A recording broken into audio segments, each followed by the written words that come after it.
முதல்ல ஸ்டாலின் அவர்கள் பொதுக்குழு கூட்டத்திற்காக மதுரை போயிருக்காரு.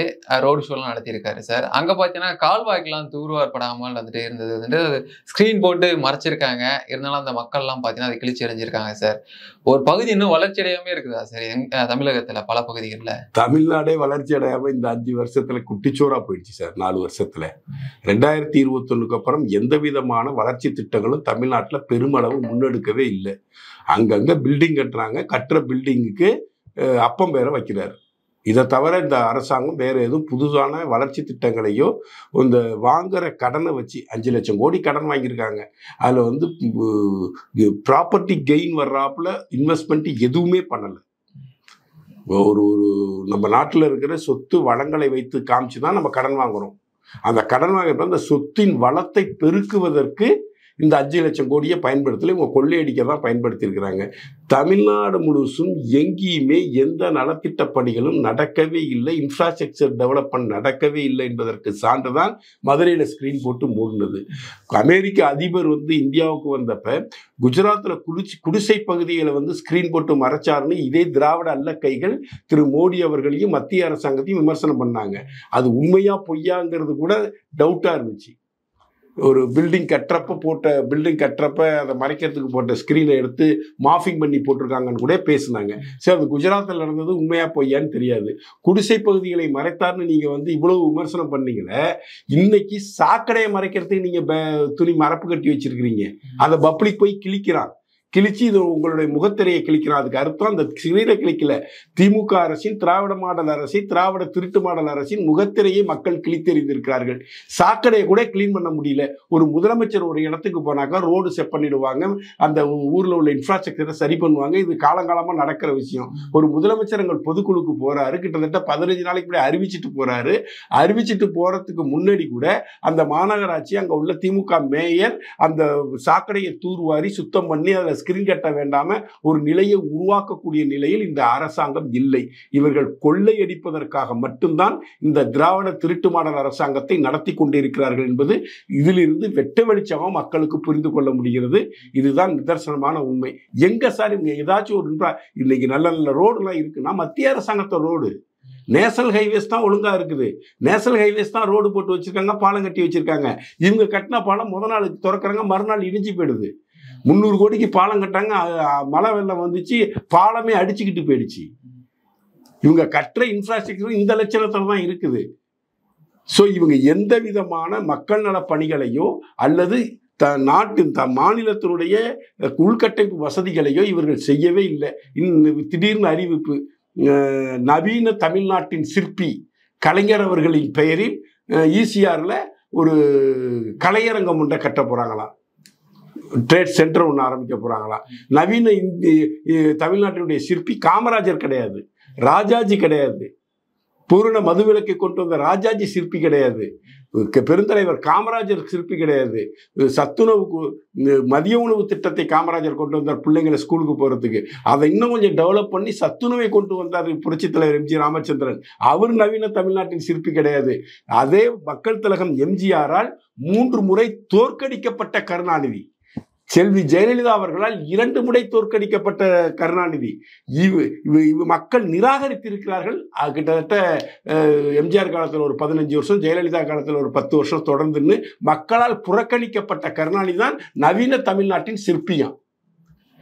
இவர்கள் தமிழ்நாட்டை நாசமாக்கி, தமிழ்நாட்டை குட்டிச்சுவாராக்கி, தமிழ்நாட்டில் கூட்டுறவு சங்கங்களை எல்லாம் நாசமாக்கி, தமிழ்நாட்டில் இருந்த காவல்துறையை ஏவல் துறையாக மாற்றி, தமிழ்நாட்டில் ஊழல் சாம்ராஜ்யத்தை பெருக்கி, அரசியல் என்பது ஒரு சேவை அல்ல, அரசியல் என்பது தொழில், அதன் மூலமாக பணம் ஈட்ட முடியும் என்ற புதிய சித்தாந்தத்தை விதைத்த ஒரு நவீன சிற்பி தான் திரு கலைஞர் அவர்கள். அவர் நவீன தமிழ்நாட்டை உருவாக்கிய சிற்பியான். இதெல்லாம் கேவலமா இல்லை? நீ கலைஞர் பேர்ல ஏற்படுத்திக்க, கலைஞர் பேர்ல நீ என்ன வேணாலும் செஞ்சுக்க, அதுக்கான சிற்பி அப்ப ஏற்கனவே இருந்தவங்களாம் சிற்பி இல்லையா? 30க்கு மேற்பட்ட அணைக்கட்டுகளை கட்டி விவசாய புரட்சியை ஏற்படுத்திய பெருந்தலைவர் காமராஜர் நவீன தமிழ்நாட்டின் சிற்பி இல்லையா?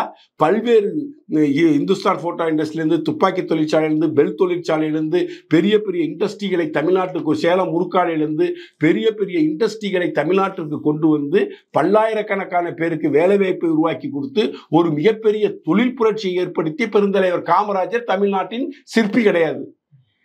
மக்களால் புறக்கணிக்கப்பட்டு நான் புறங்கையை தானே நக்கினேன்னு கோடி கோடியா கொள்ளையடிச்ச ஃபாதர் ஆஃப் கரப்ஷன் சொல்லக்கூடிய கலைஞர் கருணாநிதி தான் இந்த தமிழ்நாட்டினுடைய நவீன தமிழ்நாட்டின் சிற்பியா. இதே போல இவங்க கேவலமான விஷயங்களை செய்வதற்கும் தங்களை விளம்பரப்படுத்திக் கொள்வதற்கும் மத்திய அரசு கொண்டு வரக்கூடிய திட்டங்களுக்கு அனைத்திற்கும் இவர்கள் லேபிள் ஒட்டிக்கிறதுக்கும் தான் இவங்க செயல்படுறாங்களே ஒழிய இவர்கள் தமிழ்நாட்டின் வளர்ச்சிக்காகவோ தமிழ்நாட்டில் இருக்கக்கூடிய உள்கட்டமைப்பு வசதிகளை மேம்படுத்துவதற்காகவோ ஒரு ஆணியும் புடுங்கல. மத்திய அரசு பல்வேறு ரயில்வே திட்டங்களை தமிழ்நாட்டுக்கு அறிவிச்சிருக்கிறாங்க. பல ரயில்வே திட்டங்களுக்கு இன்னும் இவங்க நிலம் கையகப்படுத்தியே தரல. புதிய விமான நிலையம் பரந்தூர்ல கொடுத்தாக்க பரந்தூர் விமான நிலையத்தை அந்த மக்களிடம் போய் முதலமைச்சர் உட்கார்ந்து பேசி, அமைச்சர் பட்டாளம் போய் உட்கார்ந்து பேசி அந்த மக்களை சமாதானப்படுத்தி அந்த மக்களிடம் இருந்து நிலத்தை கையகப்படுத்தணும். அப்படி முடியல, பரந்தூர்ல மிகப்பெரிய பிரச்சனைகள் இருக்கிறது என்று தோன்றினால் வேறு ஒரு சில இடத்துகளை மத்திய அரசுக்கு சொல்லி அந்த இடத்தை கவர்மெண்ட் இடம் இருக்கிறது. அன்புமணி ராமதாஸ் ஒரு தடவை சொன்னாங்க, குன்றத்தூர் பக்கத்துல இத்தனை 1000 ஏக்கர் இருக்கு, அங்க விமான நிலையத்தை கொண்டு வரலாம், பரந்தூர் மக்களை ஏன் இது பண்ணணும், குன்றத்தூர் பக்கத்துல இருக்கிறது அரசாங்க இடம் தான், இவ்வளவு காலி இடம் இருக்கு, அங்க ஏர்போர்ட்டை கொண்டு வரலாம்னு ஒரு பரிந்துரையை டாக்டர் அன்புமணி ராமதாஸ் அவர்கள் சொன்னார்கள். அதே போன்று ஏதாச்சும் ஒரு முயற்சியை எடுத்து அந்த விமான நிலையத்தை விரைவாக கொண்டு வருவதற்கான எந்த சாத்தியக்கூறுகளையும் செய்யல. கடைசியில உதயநிதி ஸ்டாலின் செங்கல் தூக்கிட்டு வருவாரு. பரந்தூர் விமான நிலையத்துக்கு நிலம் கையெழுப்பு தரல, ரயில்வே திட்டங்களுக்கு நிலம் கையெழுப்பு தரல. விக்கிரவாண்டி டு தஞ்சாவூர் போற ஹைவேஸ், அந்த ஹைவேஸ் கிட்டத்தட்ட 8 வருஷமா பிரச்சனையில் இருக்கு. விக்கிரவாண்டி டு நெய்வேலி இது பன்ருட்டி வரைக்கும் உள்ள சாலைகள்ல ஏதோ அந்த ஊர் மக்களுக்கு நிலம் கொடுக்கறதுல ஏதோ பிரச்சனை இருக்கு. அந்த ஒரு பிட்டு மட்டும் அங்க ரோடே போடல. அதற்காக கும்பகோணம் தஞ்சாவூர் செல்லக்கூடிய மக்கள் கிட்டத்தட்ட 2 மணி நேரம் எக்ஸ்ட்ரா டிராவல் பண்றாங்க. இப்ப வடலூர்ல ஆரம்பிச்சு வடலூர்ல இருந்து தஞ்சாவூர் வரைக்கும் ஹைவேஸை ப்ராப்பரா ஓபன் பண்ணியாச்சு. வடலூருக்கு இந்தாண்ட பன்ருட்டிலேருந்து விக்கிரவாண்டியிலேருந்து வடலூர் வரைக்கும் அந்த ரோடு சரி பண்ணவே இல்லை. இந்த பிரச்சனையை முன்னெடுத்து அங்கே ஒரு அமைச்சர் வேறு இருக்கார், மாவட்ட அமைச்சர் MRK பன்னீர்செல்வம் சார் இருக்காங்க. அங்கே அவங்க பேசி மக்கள்கிட்ட பேசி அந்த பிரச்சனையை எடுத்து நிலத்தை கையகப்படுத்தி மத்திய அரசாங்கம் கொடுத்தா அங்கே சாலையை போட்டுருவாங்க. இன்னும் 2 வருஷத்துல மகாமகம் வரப்போகுது. மகாமகத்துக்கு மினி கும்பமேளா என்று அழைக்கப்படக்கூடிய மகாமகத்துக்கு லட்சக்கணக்கான பக்தர்கள் வருவாங்க. அதற்குள்ள அந்த ரோடை சரிப்படி செய்து கொடுத்து அந்த ஹைவேஸை ஒழுங்குபடுத்தி கொடுக்கிறது துப்பு கட்ட அரசாங்கமாக திராவிட முன்னேற்ற கழக அரசு இருக்கிறது. இதுதான் இவர்களுடைய நிலைப்பாடு. இவர்கள் மக்கள் நல பணி செய்வதற்கு ஆட்சிக்கு வரவில்லை. ஆகாஷ் பாஸ்கரன்களையும் ரத்தீஸுகளையும் விக்ரம் ஜூஜுகளையும் உருவாக்கி இவர்கள் போதை வஸ்துக்கள் மூலம் இவர்கள் வாழ்ந்து மக்களுக்கும் போதையை கொண்டு போய் சேர்த்து ஒரு கேடுகட்ட தமிழக மக்களை உருவாக்குவதற்கான ஒரு சூழலை இங்கே உருவாக்குவதற்கான ஆட்சி அதிகாரத்திற்கு வந்திருக்கிறார்கள். இவர்கள் 2026 தேர்தலில் வேரோடும் வேரடி மண்ணோடும் புடுங்கி எரியப்படுவார்கள் மக்களால். அது நிச்சயமாக நடக்கும். அதை பாரதிய ஜனதா கட்சி நிச்சயமாக செய்யும் என்று நான் நம்புகிறேன். 5 மாதத்துல பாத்தீங்கன்னா நாங்க குற்றவாளி தீர்ப்பு வாங்கி கொடுத்திருக்கோம் அப்படின்னு சொல்லிட்டு அண்ணா பல்கலை விவகாரத்துல திமுக பெருமையா பேசுறாங்களே, உங்களோட பதில் என்ன சார்? 5 மாசத்துல இந்த வழக்கை சீக்கிரமா முடிச்சதுக்கு காரணமே பல குற்றவாளிகள் இதில் இருந்து தப்பிக்க வைப்பதற்காக எடுக்கப்பட்ட தீவிர நடவடிக்கையாக தான் இதை நான் பார்க்கிறேன். இதுல அந்த சார் யாருன்னு ஒரு விஷயம் வந்துடுச்சு. சார் யாரு, ஒரு சாருகிட்ட நீ பேசணும், ஒரு சாருகிட்ட நீ போய் படுக்கணும்னு சொன்னதை அந்த புள்ள FIRல பதிவு பண்ணியிருக்கிறா. அந்த புள்ள SITல சொல்லியிருக்காங்க. நீங்க அது சம்பந்தமா எந்த விதமான ஆய்வுகளும் மேற்கொள்ளப்படலை, எந்த விதமான விசாரணை மேற்கொள்ள. SIT டீம் அமைச்சாங்கல்ல சார், அந்த SIT டீம்ல இருந்து ஒரு முக்கியமான காவல்துறை அதிகாரி அந்த SITல இருந்து ரிசைன் பண்ணிட்டு வெளியே போயிட்டார். அவர் ஏன் வெளியே போனாரு? அந்த பகுதியினுடைய பகுதி செயலாளர் அவனுக்கும் திரு ஞானசேகரன் என்ற கைவனுக்கும் மிக நெருங்கிய தொடர்பு இருக்கு. அந்த பகுதி செயலாளரின் ரைட் ஹேண்ட் தான் ஞானசேகரன். அந்த பகுதி செயலாளர் தான் மா சுப்பிரமணியோட ரைட் ஹேண்டா இருக்காரு. அவரு நாள் இவன் அரெஸ்ட் பண்ண போனப்ப அவரு தான் போய் அவனை ஸ்டேஷன்ல இருந்து மீட்டு கொண்டு வந்திருக்காரு. பிரச்சனை பெருசா வெடிச்சதுக்கு அப்புறம் அடுத்த நாள் இவங்க அரெஸ்ட் பண்றாங்க. சோ இந்த லிங்க் எல்லாம் விசாரிச்சாங்களா? அந்த பகுதி செயலாளர் விசாரிக்கப்பட்டாரா? ஞானசேகரின் போனில் யார் யாரோட விஐபிலாம் தொடர்பு கொண்டிருக்கிறானோ அவனோட போனுடைய டீட்டெயில் எடுத்து போனுக்கு அவனுக்கு வந்த இன்கமிங் அவுட் கோயிங் கால்களை ஆராய்ச்சி செய்து சிஎஸ்ஆரை எடுத்து அவன் யார் யார்ட்டெல்லாம் அன்னைக்கு பேசியிருக்கிறான், அந்த 8 மணி 8:30 மணிக்கு நடந்த நிகழ்வு நடந்த பொழுது யாருக்கிட்ட பேசினான் அப்படி என்பதற்கான ஆய்வுகள் நடத்தப்பட்டதா, அவரிடம் விசாரணை மேற்கொள்ளப்பட்டதா, இவன் குற்றவாளி இவன் தண்டனைக்குரியவன் அப்படின்னு ஒரு அவசர கோலத்தில் அள்ளித்தெளித்த கோலமாக இவர்கள் ஒரு வழக்கை மூடி மறைத்திருக்கிறார்கள். இதில் பெருமைப்படுவதற்கு ஒன்றுமே இல்லை. இவர்கள் பெருமை கொள்ள வேண்டும் என்றால் இவர்கள் சிறுமைப்படுத்தக்கூடியவர் தான் தமிழக காவல்துறை. அந்த பெண்ணு கொடுத்த எஃப்ஐஆர் ஒரு செக்ஸ் புக்காட்டம் எழுதி வச்சிருந்தானுங்க. அந்த எஃப்ஐஆரை லீக் பண்ணீங்க. அந்த லீக்கான எஃப்ஐஆர்ல அந்த பொண்ணோட பேரு, அட்ரஸ், அப்பா பேரு, அம்மா பேரு, சொந்த ஊரு, போன் நம்பர் எல்லாத்தையும் வச்சு அந்த எஃப்ஐஆரை வெளியிட்டீங்க. அப்ப இந்த முதலமைச்சர் வாய் திறந்தாரா? இல்ல இந்த கனிமொழி வாய் திறந்தாங்களா? 18 மாதத்தில் நாங்கள் தீர்ப்பு வாங்கி கொடுத்தோம் பெருமை பீத்திக்க கொள்ளக்கூடிய கனிமொழி அக்கா எஃப்ஐஆர் ரிலீஸ் ஆனப்ப வாயை திறந்தாங்களா? இல்ல திரும்ப திரும்ப நான் ஒரு கேள்வி உங்க சேனல்லே நான் கேட்டிருக்கிறேன். அண்ணா பல்கலைக்கழகத்துல ஒரு மாணவிக்கு ஒரு மிகப்பெரிய கொடூரம் நடத்தப்பட்டது. அந்த கொடூரம் நடந்த பிறகு அந்த மாணவிகளும் அங்க இருக்கிற மாணவர்களும் ஒரு விதமான அச்சத்துல வாழ்ந்துட்டு இருப்பாங்க, ஒரு விதமான மனச்சோர்வில் இருந்திருப்பாங்க. அப்ப கனிமொழியோ உதயநிதி ஸ்டாலினோ அண்ணா பல்கலைக்கழக வளாகத்திற்கு சென்று அந்த மாணவ மாணவிகளை சந்தித்து அவர்களுக்கு மன உறுதியை தரக்கூடிய விஷயங்களை இவர்கள் பேசி அந்த பிள்ளைங்களுக்கு சமாதானப்படுத்தினாங்களா?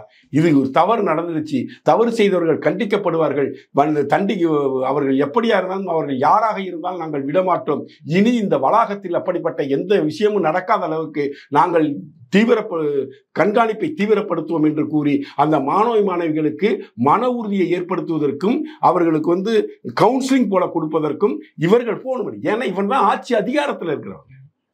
ஆட்சி இவங்க போல வேற யாராச்சும் போனாங்களா?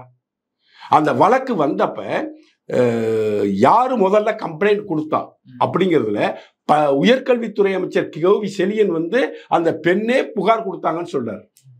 ஆனா சென்னை சிட்டி கமிஷனர் என்ன சொல்றாருன்னா அங்க உள்ள ஒரு அமைப்பு இதை போல குற்றங்கள் சம்பந்தமா போலீஸ்ல புகார் செய்வதற்கு அங்க ஒரு அமைப்பு இருக்கு. அந்த அமைப்பு தான் கம்ப்ளைண்ட் கொடுத்ததா கமிஷனர் சொன்னாரு. கமிஷனர் சொன்னது ரைட்டா இல்ல அமைச்சர் சொன்னது சரியா? அது இன்னும் கேள்விக்குறியாவே இருக்கு. இது சரி, இது குறித்து ஏதாச்சும் எஸ்ஐடி விசாரிச்சு அறிக்கை தாக்கல் பண்ணிருக்காங்களா? கோர்ட்டு விசாரிச்சிருக்கா? நீ எப்படி இதை சொன்ன, நீ எப்படி அதை சொன்ன? கோர்ட்டு கேட்கணும்ல. அதை வழக்கு விசாரணை வந்துடுச்சு, ஞானசேகரன் கைது செய்யப்படுகிறான். யார் அந்த சாரணி என்ற விஷயம் வெளியில வருது. சிட்டி கமிஷனர் சொல்றாரு யாருமே இல்லை, 2வது நபரே கிடையாது, குற்றம் செய்தவன் ஒருத்தன் தான் அப்படின்னு ஒரு ஜட்ஜ்மெண்டே கொடுக்குறாரு. சோ இதில் ஏதோ பெரும் புள்ளிகளை காப்பாற்றுவதற்காக அவசர கோலத்தில் வழக்கை அவசரமாக முடித்து இந்த பெண்ணுக்கு நியாயம் கிடைக்காமல் அங்கு பாதிக்கப்பட்ட இந்த பெண் மட்டும்தான் பாதிக்கப்பட்டாளா என்பதே பெரிய கேள்வியாக இருக்கிறது. இதற்கு முன்பு இதே கைவன் ஞானசேகரன் அங்க அந்த வளாகத்தில் சொல்லி எத்தனை பெண்களை இவன் இதே போல நாசம் செய்திருக்கிறான் அப்படி என்கின்ற டீட்டெயில்லாம் இருக்கணும்ல. திடீர்னு இதுதான் அவனுக்கு முதல் இன்சிடென்டா இருக்கிறதுக்கு வாய்ப்பும் இல்லைல்ல சார். பொள்ளாச்சியில மேட்டர் நடந்துச்சு, அதுல ஒரு அதிமுக நிர்வாகி சம்பந்தப்பட்டார். அந்த அதிமுக நிர்வாகி அந்த பகுதியினுடைய அமைச்சராக இருக்கக்கூடிய பொள்ளாச்சி ஜெயராமன் ஐயா அவர் பையனோட நெருங்கிய தொடர்புல இருந்திருக்கான், கட்சி ரீதியா அரசியல் ரீதியா. சோ இதை எல்லாத்தையும் கனெக்ட் பண்ணி பொள்ளாச்சி ஜெயராமன் மகனுக்கும் இந்த பொள்ளாச்சியில் நடந்த இந்த செக்ஸ் விஷயத்துக்கும் தொடர்பு இருக்குன்னு திமுக பேசினுச்சா இல்லையா? திமுக பேசிச்சு, பிரச்சனையாச்சு. எடப்பாடி பழனிசாமி என்ன பண்ணாங்க? இதுல நம்ம கட்சிக்காரன் ஈடுபட்டிருக்கான், நம்ம காவல்துறை விசாரிச்சா அதுல தேவையற்ற விமர்சனங்கள் வரும், வேண்டான்னு சிபிஐ விசாரணை கொடுத்துட்டார்ல. சிபிஐ விசாரிச்சது இல்ல. 2 வருஷத்துல 8 பேரோ 9 பேரோ தான் கம்ப்ளைண்ட் கொடுத்துருந்தாங்க. ஆனா 48 பேரை அடையாளம் கண்டு டிஜிட்டல் எவிடன்ஸ் எல்லாம் கலெக்ட் பண்ணி 48 பேரை அடையாளம் கண்டு அத்தனை பேரும் புரட்சாட்சியாக மாறாமல் சாட்சி சொல்ல வைத்து ஒரு உருப்படியான ஜட்ஜ்மெண்ட்டை வாங்கி கொடுத்தாங்கல்ல. அதே போல நீங்கள் ஒரு வேற்று அமைப்புடனோ ஒரு மத்திய அரசு விசாரணை அமைப்புகளிடம் இந்த வழக்கை விசாரிக்க சொல்லி கொடுத்திருந்தால் உண்மை வெளியே வந்திருக்கும்ல. உண்மையான குற்றவாளிகள் கண்டுபிடிக்கப்பட்டிருப்பார்கள்ல, எத்தனை மாணவிகள் பாதிக்கப்பட்டார்கள், எத்தனை மாணவிகள் அட்டூழியம் செய்திருக்கிறாங்க என்ற உண்மை வெளிவந்திருக்கும்ல. இதையெல்லாம் மூடி மறைப்பதற்காக அவசரமாக இந்த வழக்கை மூடி இருக்கிறாங்க. இன்னொரு கேள்வி முதலமைச்சர் மு.க. ஸ்டாலினுக்கு, இதற்கு பெருமைப்படுறாருல, பொள்ளாச்சி வழக்கில் பாதிக்கப்பட்டவர்களுக்கு 25 லட்சம் ரூபாய் தமிழக அரசு கொடுக்கும்னார்ல. ஐயா, ஓ ஆட்சியில அதிமுக ஆட்சியில நடந்து பாதிக்கப்பட்ட பெண்களுக்கு நீ 20 லட்சம் ரூபாய் பணம் தர்ற. ஓ ஆட்சியில பாதிக்கப்பட்டு அந்த ஜட்ஜ்மெண்ட் வந்து இந்த பெண்ணுக்கு என்ன நிவாரணம் கொடுத்துருக்க? நீனு ஒத்த பைசா கொடுத்துருக்கியா? இந்த பொண்ணோட எஃப்ஐஆர் கொண்டு வெளியிட்ட. ஆனா அங்க எந்த பொண்ணின் முகமும் பொள்ளாச்சியில வெளியில வராம பாத்துக்கிட்டாங்க. அந்த பெண்களுடைய விவரங்களை வெளியிட்ட ஒரு காவல்துறை அதிகாரியே கொளத்தூர் தொகுதியில ப்ரமோஷன்ல கொண்டு வந்து வச்சிருக்காரு திரு மு.க. ஸ்டாலின் அவர்கள். கொளத்தூர் தொகுதியில் அவர் சொந்த தொகுதியில அந்த பெண்களின் கம்ப்ளைண்ட் கொடுத்த 8 பெண்களுடைய விவரங்களை வெளியிட்ட காவல்துறை அதிகாரியை ப்ரொமோஷன் கொடுத்து கொளத்தூர் தொகுதியில் கொண்டு வந்து வச்சிருக்காரு திரு மு.க. ஸ்டாலின் அவர்கள். ஏன் இதை திரும்ப சொல்றேன்னா, மக்களுக்கு போய் சேரணும். இந்த பெண் எஃப்ஐஆர் வெளியிட்டாங்கல்ல, எஃப்ஐஆர் வெளியிட்டு உன் ஆட்சியில தானே அந்த பிள்ளையோட மான மரியாதை எல்லாம் போச்சு, அந்த குடும்பத்தோட மான மரியாதை எல்லாம் போச்சு. அந்த பெண்ணினுடைய தாய் தந்தை அவர்களுடைய உறவினர்கள் யாரும் வெளியில தலை காட்ட முடியாம தலை குனிஞ்சு வெக்கி நின்னாங்கல்ல. அது உன் ஆட்சி அதிகாரத்துல தான் நடந்துச்சு, உன் காவல்துறையால தான் நடந்துச்சு. அப்ப நீங்க என்ன பண்ணிருக்கணும்? ஜட்ஜ்மெண்ட் வந்துச்சுல்ல, இந்த பெண்ணுக்காச்சும் நிவாரணம் கொடுத்தீங்களா? ஒத்த ரூபா கொடுத்தீங்களா? பொள்ளாச்சியில பாதிக்கப்பட்ட 20 லட்சம் தருவீங்க, அண்ணா பல்கலைக்கழகத்தில் இருந்தா எதுவுமே செய்ய மாட்டீங்களா? இதுல இருந்து தெரிகிறதா? இந்த வழக்கு ஊத்தி மூடப்பட்டிருக்கிறது. திரும்பவும் அதிமுக ஆட்சி மலரும் பொழுது திரு எடப்பாடி பழனிசாமி இந்த வழக்கை திரும்பவும் விசாரித்து உரிய குற்றவாளிகளை கண்டுபிடித்து தண்டனை வாங்கி தர வேண்டுமாய் அன்புடன் கேட்டுக்கிறேன். இப்போ விஜய் வந்துட்டு மாணவர்களுக்கு பரிசு வழங்கும் விழாவில் பார்த்தீங்கன்னா அரசியல் குறித்து பேசியிருந்தார் சார். பெரியார் அவர்களுக்கு இங்கே மத்திய அரசு ஜாதி பேரை வச்சு சாயம் பூச பார்க்கிறது அப்படின்றாரு. அடுத்து பார்த்தீங்கன்னா வரக்கூடிய சட்டமன்ற தேர்தலுக்கு வண்டியாக பணம்லாம் கொண்டு வந்து கொடுப்பாங்க, ஜனநாயக வழியில் நீங்கள் வாக்களிக்கணும் அப்படின்னு சொல்லி சிறு குழந்தைகள்கிட்ட இந்த மாதிரி அரசியல் பேச காரணம் என்ன சார்? சிறு குழந்தைகள்கிட்ட பேசல சார். இது வந்து அதாவது ஒரு குழந்தை, அந்த குழந்தைக்கு அப்பாவும் அம்மாவும் வராங்க. கிட்டத்தட்ட ஒரு 300 குழந்தைங்க வந்திருப்பாங்கன்னு நினைக்கிறேன். இந்த 300 குழந்தைகளுக்கும் 600 பேரண்ட்ஸ் வந்திருப்பாங்க. அப்பாவும் அம்மாவும் சேர்த்தா அவங்க ஒரு 200 பேர், 600 ஓட்டு வாங்குறாரு. 600 பேரை இவர் அட்மையர் பண்ண பார்க்கிறாரு. இன்னைக்கு சொல்றாரு, நீட்டு மட்டுமே ஒரே தேர்வு அல்ல, நீங்க அதை மட்டுமே போக்கஸ் பண்ணாதீங்கிறது போல பேசுறாரு. நான் என்ன, அனிதா போய் செத்து போச்சு இல்ல, நீ போய் பார்த்து இரங்கல்லாம் தெரிவிச்சுட்டு வந்து இல்ல, அன்னைக்கு இந்த ஸ்டேட்மெண்ட்டை விட்டுருக்கலாம்ல. நீட்டு மட்டுமே, எம்பிபிஎஸ் மட்டுமே ஒரே படிப்பு கிடையாது, அந்த ஒரு தேர்வு மட்டுமே உலகம் கிடையாது. உலகத்தில் நிறைய கல்விகள் இருக்குது, நிறையா படிப்புக்கு வந்து நிறையா விஷயங்கள் இருக்குது. மெடிக்கல் ஓரியன்டாக நீங்கள் படிக்காட்டி மெடிக்கல் ஓரியன்டாக படிக்கக்கூடிய பல பல்வேறு விதமான படிப்புகள், பயோகெமிஸ்ட்ரி இருக்குது, அதுவும் மெடிக்கல் ஓரியன்டாக போகலாம். பயோடெக்னாலஜி இருக்குது, பயோடெக்னாலஜி படிச்சுட்டு நீங்கள் மெடிக்கல் உலகத்திலே வேலை செய்ய முடியும். இப்போ வந்து இந்த சொல்லணும்னா டிஷ்யூ மெடிசன் பிரபலமாயிட்டே வருது, அது பயோடெக்னாலஜி கீழே வருது. உங்களுக்கு ஒரு பேர குழந்தை நாளைக்கு பிறக்குதுன்னு வச்சுங்க, அந்த குழந்தையோட தொப்புள்கடி உறவை எடுத்து நீங்கள் சேவ் பண்ணி வச்சுட்டிங்கன்னா, பத்திரப்படுத்தி வச்சுட்டிங்கன்னா, நாளைக்கு அந்த குழந்தைக்கோட அப்பாவுக்கோ குழந்தையோட அம்மாவுக்கோ, குழந்தையோட அம்மாவோட அப்பா அம்மாவுக்கோ, குழந்தையோட அப்பாவோட அம்மாவுக்கோ ஏதோ ஒரு தீர்க்க முடியாத வியாதி வந்து விட்டால், இந்த பயோடெக்னாலஜியில் இந்த தொப்புள் கொடியில் இருக்கக்கூடிய செல்ஸை வச்சு ட்ரீட் பண்ணி அவங்களை மிகப்பெரிய வியாதிகள் இருந்து குணப்படுத்த முடியும்னு இந்த மெடிக்கல் வளர்ந்து போச்சு. அந்த பயோடெக்னாலஜியை படிங்க, அந்த பயோடெக்னாலஜி டிஷ்யூ மேட்சிங்கை படிங்க, நீங்கள் இதெல்லாம் படித்து நீங்கள் வெற்றியாளராக மாறுங்க அப்படின்னு சொல்லி அன்னைக்கு அனிதா செத்து போன அன்னைக்கு சொல்லியிருக்கலாம்ல. அன்னைக்கே சொல்ல, 5 வருஷம் கழிச்சு இன்னைக்கு சொல்றீங்க. அப்ப உங்களுக்கு உள்நோக்கம் இருக்கு. அப்புறம் வந்து பெரியாருக்கு ஜாதி சாயம் பூச பார்க்கிறது ஒன்றிய அரசுன்றார். அதற்கு அற்புதமாக திரு பாண்டிய அவர்கள் விளக்கம் சொல்லியிருக்கிறாங்க. 2021க்கு முன்னாடி மத்திய அரசாங்கத்தை, கவர்மெண்ட் ஆஃப் இந்தியாவை விஜய் அவர்கள் என்ன பெயர் சொல்லி அழைத்தார்? 2021க்கு பிறகு யாரெல்லாம் மத்திய அரசை ஒன்றிய அரசு என்று அழைக்கிறார்கள் அவர்கள் அத்தனை பேரும் திமுகவின் கைக்கூலிகள். எனவே விஜயும் திமுகவின் கைக்கூலி, இதுல எந்த விதமான மாற்று கருத்தும் இல்லை. நீங்க வந்து ஒரு கேள்வி யூபிஎஸ்ல கேட்கப்பட்டிருக்குது. அந்த கேள்வியில வந்து தமிழ்நாட்டில் ஒரு சமுதாய புரட்சியை ஏற்படுத்தியவர் யார் அப்படிங்கிறது தான் அந்த கேள்வி. அந்த கேள்வியில ஈவே ராமசாமியை கொண்டு வந்து சொருவி இருக்குது மத்திய அரசு. அதற்கு மத்திய அரசாங்கத்தில் நம்ம தான் சண்டைக்கு போகணும். ஈவே ராமசாமி ஒரு ஆணியும் புடுங்காத ஒரு புரட்சியாளர். அவர் தன்னைத்தானே வந்து பட்டங்களும் பதவிகளும் கொடுத்து கொள்ளக்கூடியவர். அவர் நிரந்தரமான ஒரு செயல்பாட்டாளர் கிடையாது. ஒரு பக்கம் தலித்துகளை கடுமையாக விமர்சனம் செய்வார், மறுபுறம் வந்து உயர் ஜாதியினருக்கு சப்போர்ட் பண்ணுவார். இவர் வந்து தெய்வ நிந்தனை செய்யக்கூடியவர். தமிழ்நாட்டில் தெய்வ நிந்தனையை செய்யக்கூடியவர் யாருன்னு வேணா ஆப்ஷன்ல நீங்க ஈவே ராமசாமியை கொடுக்கலாம். நீங்க ஏன் இந்த கேள்வியை வச்சீங்க யூபிஎஸ்ன்னு யூபிஎஸ்ஐ பார்த்து நம்ம கோவப்படணும். பல இடத்துல பல பேப்பர்ல பல இதுல ராமசாமி நாயக்கர்னு பெரியாரே கையெழுத்து போட்டிருக்காரு. ராமசாமி நாயக்கரே கையெழுத்து போட்டிருக்காரு. இங்கெல்லாம் பெரியார்னு படம் ரிலீஸ் ஆகுது. கர்நாடகாவுக்கு போனாலும் ஆந்திராவுக்கு போனாலும் அவர் படம் ஈவே ராமசாமி நாயக்கர்னு போகுது. அதெல்லாம் திரு விஜய் அவர்களுக்கு தெரியாதா? விஜய் அவருக்கு யாரோ எழுதி கொடுக்குறாங்க, ஸ்கிரிப்ட் எழுதி கொடுக்குறாங்க. அந்த ஸ்கிரிப்டை ஒழுங்காக மாடுலேஷனோட ஒரு மேடையில் வந்து படிக்கிறாரு. இவர் இந்த மாணவர்களின் பெற்றோர்களை அவங்களுக்கு அவார்டு கொடுத்து வைர மூக்குத்தி தோடெல்லாம் கொடுத்து அட்மையர் பண்ணி அந்த ஓட்டுக்களை இவர் கவரேஜ் பண்ணலான்னு நினைக்கிறாரு. இது இது இது எந்த அளவுக்கு அவருக்கு கை கொடுக்குன்னு தெரியல. இந்த 2026 தேர்தல் முடிஞ்சிச்சுன்னா இதே போல மாணவர்களை கூப்பிட்டு ஊக்கப்படுத்துகிற விஷயத்த விஜய் கைவிட்டுருவார்னு நினைக்கிறேன். ஏன்னா அவருக்கான தேர்தல் பலனை இது தராது. 300 பேர் கொடுத்தா 300 குடும்பம் தானே சார். 300 குடும்பம் 234 தொகுதியில் இவர் தேர்வு பண்றாரு. பொதுவாக இதே போல விஷயங்களை தேர்வு செய்ய வேண்டும் என்றால் ரெவென்யூ டிஸ்ட்ரிக்ட்ல எடுப்பாங்க. இப்போ ஒரு பிஜேபிக்கு 63 மாவட்டங்களாக பிரிச்சிருக்கிறாங்க. அதிமுக ஒரு 70-72 மாவட்டங்களாக பிரிச்சிருக்காங்க.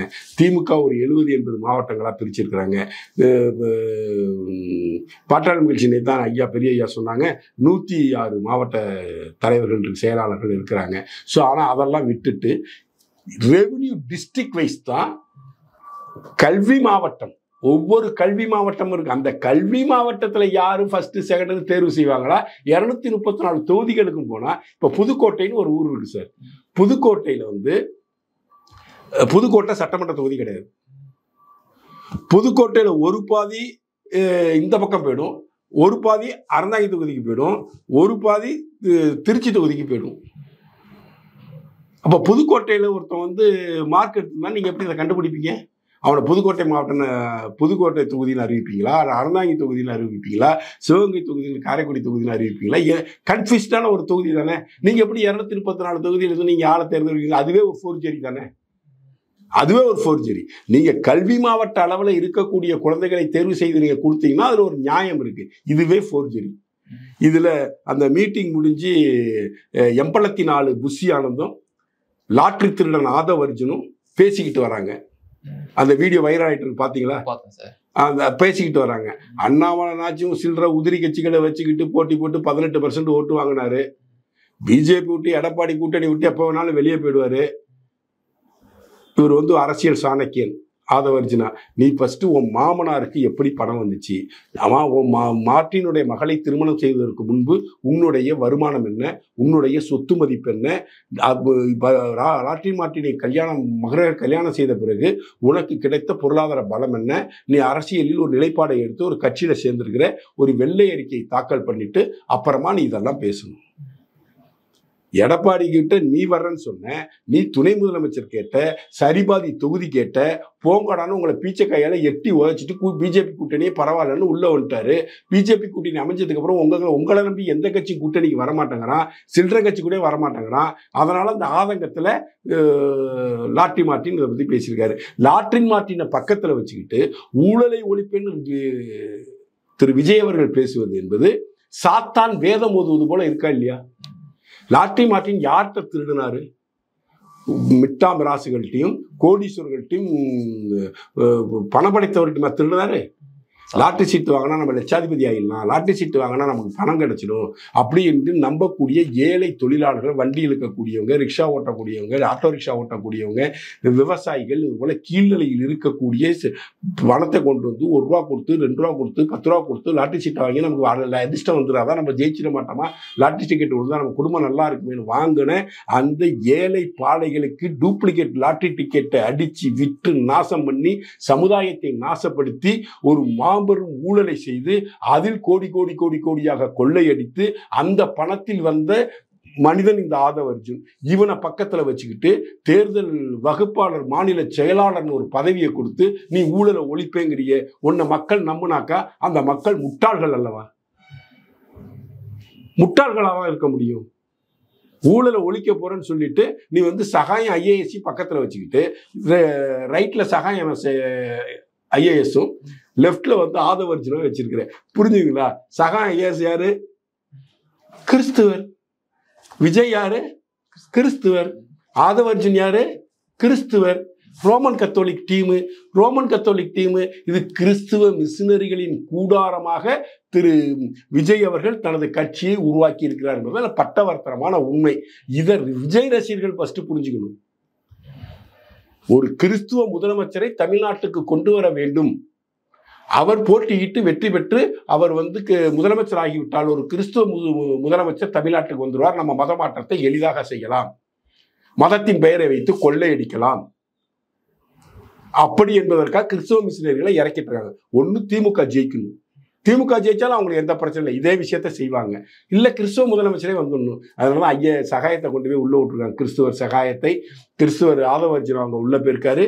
இதெல்லாம் கிறிஸ்துவ மிஷினரிகளின் கூட்டம். இது இந்துக்களுக்கு எதிரான கூட்டம். இதை விஜய் ரசிகர்கள் தயவு செஞ்சு புரிஞ்சுக்கணும். நேற்று ஒரு இன்டர்வியூல கொடுத்துருந்தேன். நான் பொதுவாக கமெண்ட்ஸ்லாம் படிக்க மாட்டேன். அந்த கமெண்ட்ஸ்லாம் வந்துருந்துச்சு. அது அந்த இன்டர்வியூ எடுத்த ஆங்கர் எனக்கு ஸ்க்ரீன்ஷாட் எடுத்து அனுப்பியிருந்தாங்க. இது போல வந்திருக்கு சார். அதில் விஜய் ரசிகர்கள்லாம் என்ன போடா வாடா டே பூமர் டே அறிவு கெட்டவனே உனக்கு என்னடா என் தளபதியை பற்றி தெரியும் அப்படிலாம் அதில் கமெண்ட்ஸ் இருந்துச்சு. நீங்கள்லாம் என்னை பூமர்னு சொல்கிறதுனால எனக்கு வெட்கி நான் தலை குனியவில்லை. நீங்கள் என்னை கடுமையாக விமர்சனம் செய்வதால் நான் வெட்கி தலை குனியவில்லை. நான் உண்மையை சொல்கிறேன். நீங்கள் உங்கள் வாழ்க்கையை ஒரு நடிகனை திரையில் பார்த்து ரசித்த நடிகனுக்காக உங்கள் வாழ்க்கையை நாசமாக்கி கொள்ளாதீர்கள். அவன் உண்மையான அரசியல்வாதி அல்ல. அவன் போலி அரசியல்வாதியின் பிம்பம். அவன் கமலஹாசன் போன்று உங்களை இன்னும் 5 ஆண்டுகளில் நட்டாற்றில் விட்டு சென்று விடுவான். தயவு செஞ்சு விஜயை அரசியல் ரீதியாக நம்பாதீர்கள். விஜய் தமிழ் சினிமாவின் மிகப்பெரிய சொத்து. அதில் எனக்கு இருவேறுபட்ட கருத்து அல்ல. விஜய் ஒரு மாபெரும் நடிகன், கலைஞன், மிகப்பெரிய என்டர்டைனர். அதில் எனக்கு இருவேறுபட்ட கருத்து இல்லை. ஆனால் அரசியலில் அவன் சூழ்ச்சி செய்கிறார் என்பதை தயவு செஞ்சு புரிஞ்சுக்குங்க. விஜய் கட்சி ஆரம்பிக்க போறதுக்கு முன்னாடி 3 மாசத்துக்கு முன்னாடியே விஜயுடைய மனைவி லண்டன் போய் செட்டில் ஆகுறாங்க. லண்டன்ல குடியுரிமை பெற்றுறாங்க. லண்டன்ல குடியுரிமை பெற்று ஏன் அவங்க 3 மாசத்துக்கு முன்னாடி போகணும்? அதுக்கப்புறம் 3 மாசம் கழிச்சு இவர் கட்சி ஆரம்பிக்கணும்? இதையெல்லாம் கனெக்ட் பண்ணி பாருங்க. கட்சி ஆரம்பிச்சதையும் ஒவ்வொரு கிறிஸ்துவத்தை சார்ந்த மிகப்பெரிய சக்திகள் அவரை நோக்கி உள்ளே வரணும்.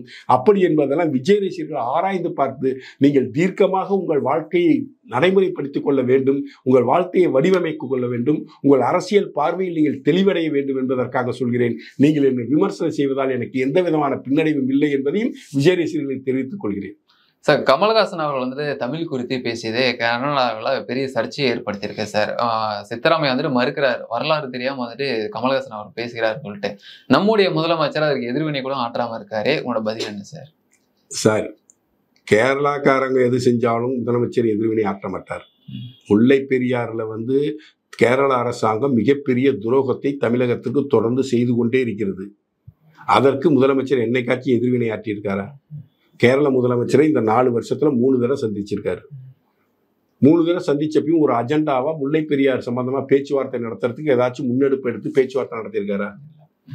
கர்நாடகா முதலமைச்சர் சீதாராமையா காங்கிரஸ் கட்சியை சேர்ந்தவர். காங்கிரஸ் கட்சி இவங்க கூட்டணியில் இருக்குது. இவங்க ஐஎன்டிஏ கூட்டணியில் இருக்கிறாங்க. ஐஎன்டிஏ கூட்டணியுடைய அரசாங்கம் தான் அங்கே கர்நாடகத்தில் நடக்குது. முல்லை அங்கே மேகதாட்டிலே அணை கட்டுவேன் என்று அவன் பிடிவாதமாக கூவிக்கொண்டிருக்கிறார் நீர்வளத்துறை அமைச்சர் துணை முதலமைச்சருமான திரு சிவகுமார் அவர்கள். அவர்கள்ட்ட போய் ஏதாச்சும் அரசாங்க ரீதியான பேச்சுவார்த்தைகள் நடத்தப்பட்டதா? மேகதாதுல அணை கட்டுவதற்கு மத்திய அரசாங்கம் குறை சொல்லி கொண்டிருக்கக்கூடிய மிக மோசமான அரசியல்வாதி தான் திரு மு.க. ஸ்டாலினும் திராவிட முன்னேற்ற கழகத்தினரும். என்றைக்காச்சும் போய் கர்நாடகா முதலமைச்சரையும் துணை முதலமைச்சரையும் சந்திச்சு மேகதாதுல நீங்க அணை கட்டுங்கன்னா எங்க பகுதியில் என்னென்ன பாதிப்புகள் வரும், எங்க விவசாயிகள் இப்படி காவிரி படுகையில் உள்ள விவசாயிகள் பாதிக்கப்படுவார்கள் அப்படி என்பதை தயவு கூர்ந்து என்னைக்காச்சும் போய் பேசியிருக்காரா? டெல்டா மாவட்ட விவசாயிகளுக்கு நீராதாரமாக விளங்கக்கூடிய காவிரி பிரச்சனையை மாபெரும் சிக்கலுக்கு உள்ளாக்கி காவிரி பிரச்சனையை இன்று வரை அதை தீர்க்க முடியாத பிரச்சனையாக ஆக்கியதே கருணாநிதி தான். ஆனால் டெல்டாவில் பார்த்தீங்கன்னா திமுக தான் ஜெயிச்சுக்கிட்டே இருக்கும். இப்போ வந்து கருத்து கணிப்புகள் கூட காவிரி டெல்டாவில் அவங்க ஸ்விப் பண்ணுறாங்க. காவிரி டெல்டாவில் வாழ்ற விவசாயிகளுக்கு மானம் மரியாதை சூடு சொரணை இருந்தால், நானும் டெல்டாக்காரன் தான், மான மரியாதை சூடு சொரணை இருந்தால் உங்கள் பகுதியில் வரக்கூடிய நீராதாரத்தின் அஸ்திவாரத்தை ஆட்டி படைத்த அந்த நீராதாரத்தை மிகப்பெரிய கேள்விக்குறியாக்கி காவிரி நீரை நமக்கு தர முடியாத சூழலை உருவாக்கி கர்நாடகா எத்தனை அணைகளை வேண்டுமானாலும் கட்டிக்கொள்ளலாம் என்று சட்டசபையிலே பேசிய திரு கருணாநிதி அவர்களின் கட்சி தான் இந்த திராவிட முன்னேற்ற கழகம். இந்த 2021க்கு பிறகு ஒரு முறை கூட கர்நாடகா முதலமைச்சரை சந்தித்து மேகதாதுவில் நீங்கள் அணை கட்டக்கூடாது என்று வலியுறுத்தி மு.க. ஸ்டாலினோ திராவிட முன்னேற்ற கழகத்தைச் சேர்ந்த அமைச்சர்களோ நீர்வளத்துறை அமைச்சரோ போய் கர்நாடகத்தில் பேசல. நீங்க அவங்களுக்கு தொடர்ந்து டெல்டா மாவட்ட மக்கள் வந்து தொடர்ந்து அந்த திமுகவுக்கு ஓட்டு போட்டு அவங்களை ஜெயிக்க வைக்கிறதுல ஆர்வமா இருக்கீங்க. நீங்க துரோகம் செய்பவர்களை தான் கொண்டாடுவார்கள் டெல்டா மக்கள் என்பது எனக்கு சந்தேகமா இருக்கு. இந்த கமலஹாசன் மேட்டருக்கு வருவோம். கமலஹாசன் தேவையில்லாத விஷயத்தை தேவையில்லாத நேரத்தில் பேசுவார். அப்படிதான் இந்தியாவின் முதல் தீவிரவாதி ஒரு ஹிந்து தீவிரவாதின்னு சொன்னார். ஹிந்துல எந்த தீவிரவாதமே உருவாதுன்னு சொன்னாரு. பெரிய சர்ச்சையாச்சு. இப்ப கன்னட மொழி பத்தி பேசுறாரு. அது உண்மையா கூட இருக்கலாம். கன்னடம் தமிழிலிருந்து உருவான மொழி அப்படின்னு சொல்றாங்க. திராவிட மொழி குடும்பம்ன்றாங்க. திராவிட மொழி குடும்பம் மூத்த மொழி என்பது தமிழ். அகில இந்தியாவிற்கும் சேர்த்தால் தொன்மையான மொழிகள் என்பது சமஸ்கிருதமும் தமிழும் தான். நீங்க எந்த இந்தியாவில் இருக்கக்கூடிய எந்த மொழி நீங்க ஆய்வு செய்தாலும் அதுல தமிழ் கலப்பும் இருக்கும், அதில் சமஸ்கிருத கலப்பும் இருக்கும்.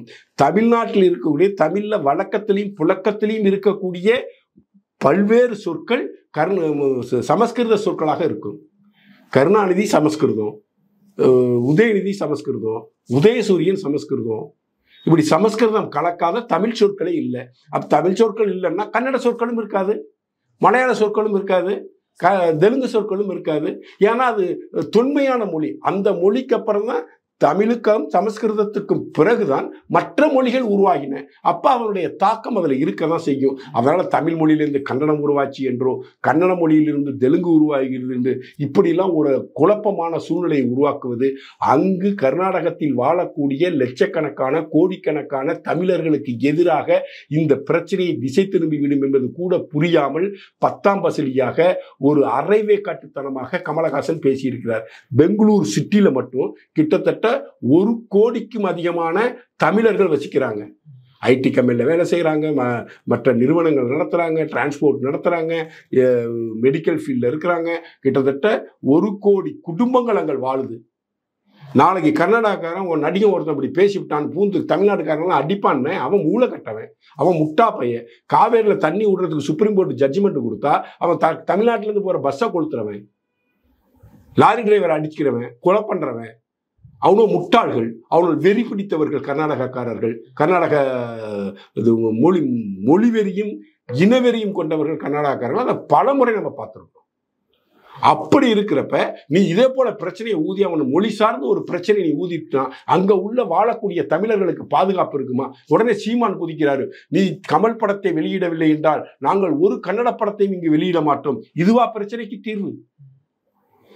மொழிவெறி அரசியலையும் இனவெறி அரசியலையும் தூண்டிவிட்டு இளைஞர்களையும் மாணவர்களையும் மூளைச்சலவை செய்து இன ரீதியாக தூண்டிவிட்டு அவர்களை பிளவுபடுத்தி ஒரு பிளவுவாத அரசியலை முன்னெடுத்து ஒரு சூனியமான சூழ்நிலையை மாநிலத்துக்கு ஏற்படுத்துவதற்காக இதற்கு கமலஹாசனுக்கு சீமான் சப்போர்ட் பண்றார்.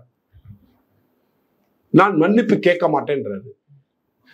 கமலஹாசன் மன்னிப்பு கேட்கும் வரை இங்க இருக்கும் தமிழர்களை நாங்கள் அடிப்போம் உதைப்போம் அவன் எடுத்தான் முடிவு எடுப்பான்னு வாட்டாள் நாகராஜோடைய விஷயமே தானே.